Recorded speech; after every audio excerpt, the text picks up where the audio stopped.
We talked about Mary, the mother of Jesus. We talked Mary, the wife of Clopas, and we've talked about Mary Magdalene. Okay? And I will tell you this. If you have one of these, if you don't, there's one right here if anybody wants one, or you can just listen. One of the essential pieces of the gospel that we did pay attention to while people are gathering here, I'll go back over that John 19:25. Near the cross of Jesus stood his mother, and I'm just running over some things to catch some people up, so if you're not late, don't worry about being there. Yes, there's there we go, yeah, and yeah, right here, thank you.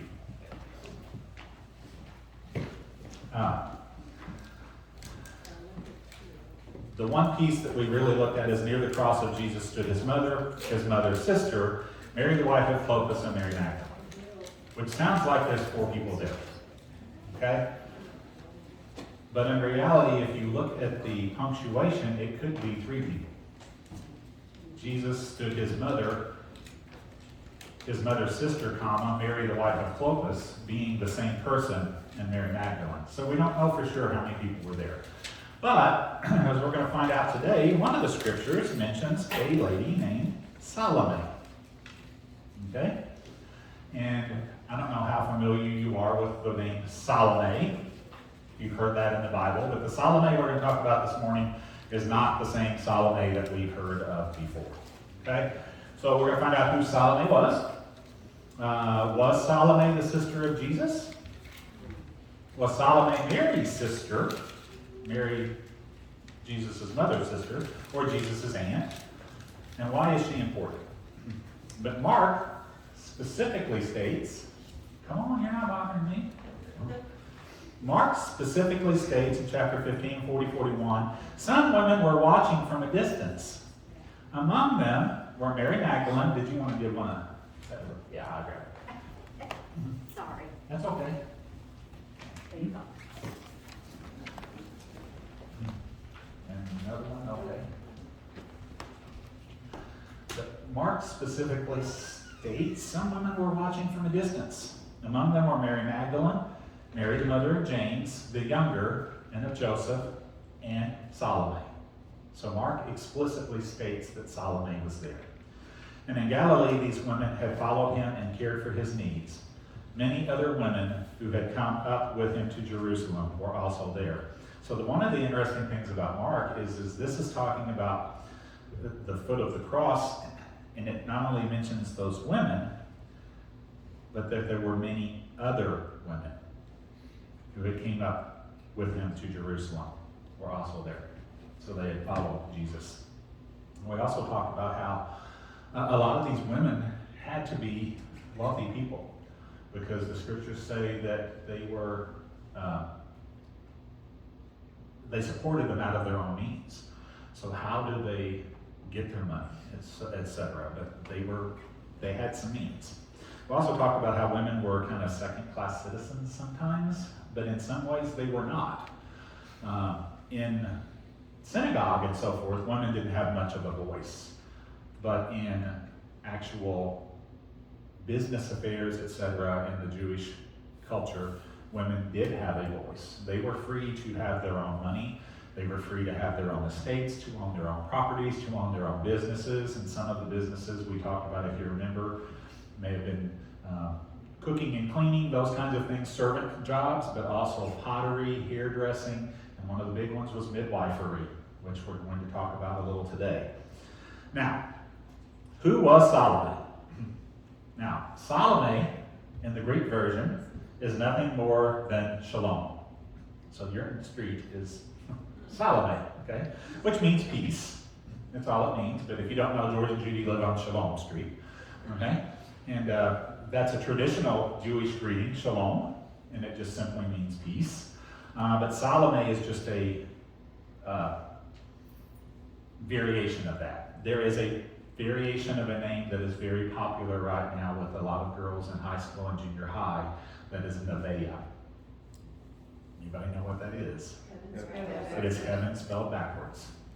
Okay, so we people over time have done things with names. I will say this, I've never figured out how they got Dick out of Richard. Okay? Never quite figured that one out. Or like Peg out of Margaret.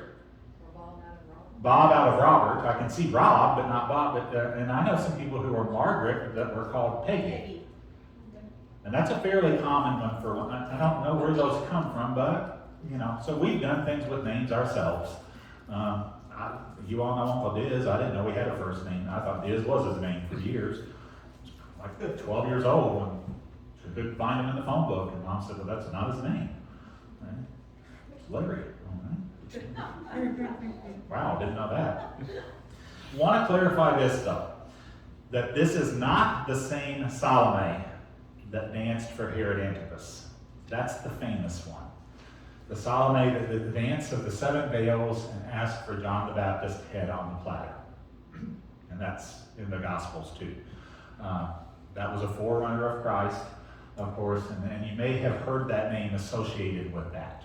Okay, the dance of the 7 veils is still a big deal. It's in an opera. I can't remember the name of the opera, but it's from there. And that was Salome. And here's how she came into that. Herod the Great, who was the one that was on the throne when Jesus was born, executed his sons Alexander and Aristobulus the fourth in about 7 BC. Okay? He was a very jealous, very power-hungry man, probably a little, okay? But so jealous and power-hungry that he was paranoid, that everybody was out to get him. So he executed 2 of his own sons. And he engaged Herodias, his daughter, to Herod II, who was her half-uncle, meaning her mother's half-brother. Okay, and this is important, so you've got to kind of follow these twists. Herodias divorced Herod II and then married Herod Antipas. So if you followed all this, Herod Antipas is who was sitting on the throne, the Jewish throne, when Jesus is crucified. And we don't always get that because the Bible just says Herod, King Herod, King Herod, Herod Antipas. But Herodias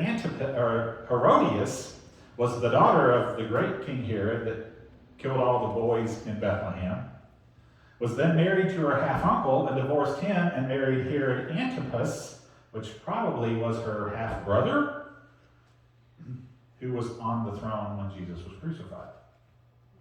Okay? And the reason that's important is because Herodias held a huge grudge against John the Baptist. Because John the Baptist was known for speaking out against the marriage of Herodias and Herod II, and that it was unlawful under Jewish law because they were related to each other, because they were half-brother and half-sister. And John the Baptist was not known for mincing his words. And he spoke out often on that. And that's why, if you've heard the story, and you probably have, Herodias, have I got the right name? I'm getting them confused now. Herodias had her daughter Salome present Herod with a dance on his birthday. Remember that story? And he loved it so much, he said, you can have anything you want. And so she went over to her mother and said, what do I ask for? And she said, ask for the head of John the Baptist.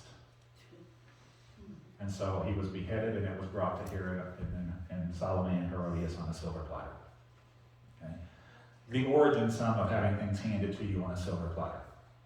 Anything you want handed to you on a silver platter. We don't always put that together either. It's got a much more macabre, dark side to having things handed to you on a silver platter. Okay? The Catholic Encyclopedia, which was published, this one was published in about 1913, concludes that Salome of Mark 15:40 is probably identical with the mother of the sons of Zebedee in Matthew. The latter is also mentioned in Matthew 20:20, in which she petitions Jesus to let her son sit with him in paradise. So the unnamed woman, the mother of, who were they? Who were the two that asked, now I'm lost. Too many names in there. But there were 2 disciples, and their mother, if you remember, asked Jesus, can one sit on the right and one sit of you on the left? Some people think that was Salome. Okay? Matthew 20, 2 through 20, then the mother of Zebedee's sons, which were Andrew and Simon, I know them, came to Jesus with her sons, and kneeling before him, asked a favor of him. What is it you want? He asked. She said, grant that one of these two men of the sons of mine may sit on your right and the other on your left in their kingdom. So if I would have went on, I could have figured out it was Simon and Andrew that their mother asked. Okay? That's a pretty big request. But it shows a mother's devotion to her children to want that for her children. Okay? Several scholars believe that Salome was Mary, the mother of Jesus' sister. But no one can find any link in the genealogy. And as we already looked at, there's a long genealogy in Matthew, there's a long genealogy in Luke. The one in Matthew's believed to be through Joseph's side, the one in Luke's believed to be kind of through Mary's line, but Salome isn't mentioned in either one. So we don't know. Again, could it be that part of and Mary's sister, the wife of Clopas? Could it be one of those kinds of things? We don't know. It just depends on the writing. Max and Lenny aren't here, but Max, I was telling you last week, mentioned that he actually had read some of those infants, the secret gospels, or those infancy gospels, which we're getting ready to get into on one, and was kind of interested in some of this. Was Salome the sister of Jesus? Probably not. Okay? According to this Quora site, which is a Jewish site, which lists Jesus from some Jewish document. Jesus supposedly had 5 brothers, namely James, Simon, Judah, Joseph, and Thomas, and also had 2 sisters, Rachel and Leah. Okay? Now, if you think about it, Rachel and Leah are very popular Jewish names because they go all the way back to the 2 sisters that Isaac wanted. Jacob wanted to marry. Okay? But notice that it has their name in Greek and then it has it in the Hebrew. And so that's why we also get confused. There's James, and I have no idea how to pronounce that. Okay. Simon, Shimon, Judah or Yehuda, Joseph or Yosef, and Thomas or Toma. Okay? Which makes me wonder if the Toma family in Jackson was actually Thomas at one time and just Toma. Why is Salome important? Now, I'm going to let you read this infancy gospel of James to yourself. Okay? And then we will discuss that. So, when you have finished that part, put your hand on the front of the pew in front of you, and then I will know everyone has read that section. And then, Kathy, you can decide, and you all can decide whether you want your children to read that section or not. It is a adult section. Okay? Maybe someday.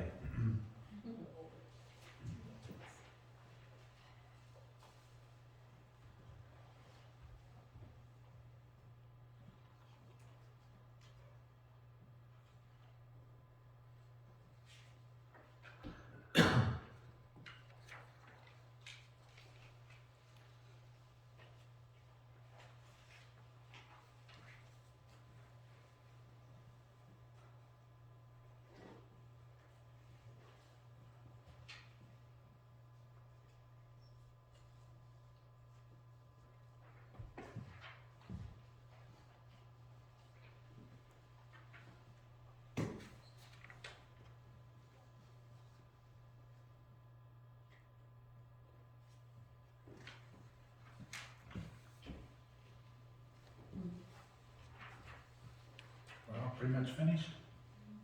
Okay. You may see why some of the infants or some of those secret or Gnostic gospels were left out of the Bible now. Okay. But let's face it, we've all had that question.